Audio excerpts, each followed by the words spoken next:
சாதனை செய்து வல்லமை பெற்று இந்த நானிலம்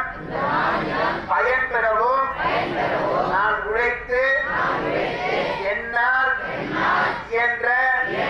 நற்பெயரை எனக்கும் என் பெற்றோருக்கும் நான் படித்த பள்ளிக்கும் நான் பிறந்த மண்ணிற்கும் கண்டிப்பாக சேர்ப்பேன். இன்றைய தினம் நாங்கள் உளமாற மனமாற எங்களுடைய முன்மாதிரியாக சுவாமி விவேகானந்தரையும் அப்துல் கலாம் ஐயா அவர்களையும் முன்மாதிரியாக எடுத்து என் தாய் திருநாட்டிற்கு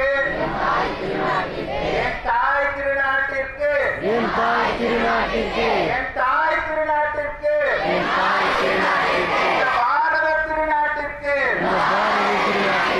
பாரத தாயின் புதல்வர்களாகிய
வந்தே